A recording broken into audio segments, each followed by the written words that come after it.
Hello, I'm Richard Hunter, Head of Markets, and welcome to our look ahead for the week commencing the 11th of August.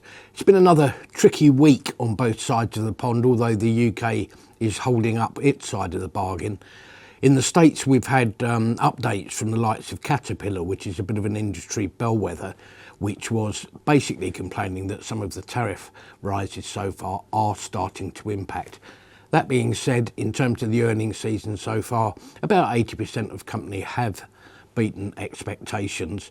On top of that, of course, we've got the fact the Federal Reserve chose not to move on interest rates. They're still waiting to see whether inflationary effects are coming further down the line. And of course, President Trump, meanwhile, has been busy upping tariffs and implementing tariffs on many countries across the globe. So in the year to date, and despite the volatility of this week, the Dow Jones remains up by 3.3%, the S&P 500 by 7.8%, the Nasdaq by 10%, and our own FTSE 100 is up by 11.4%. Few company updates coming along next week. Firstly, from Entain. This is the company which owns the likes of Ladbrokes and Coral.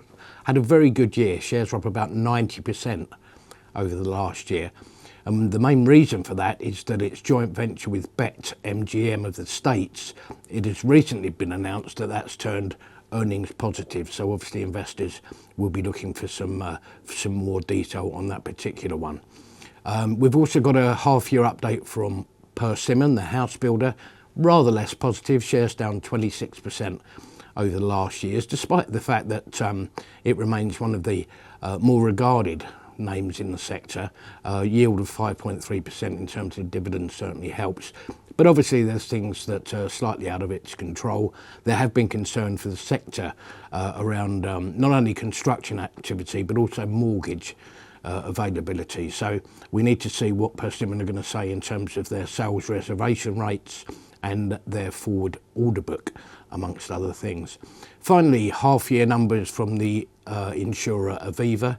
Shares have had a pretty good run, up 36% over the last year. Another good dividend yield as well, 5.5%.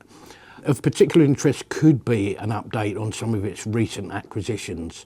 It has taken over AIG Life UK as well as Probitas, and latterly Direct Line, and a potential Competition and Markets Authority probe is something that investors will be looking out for there.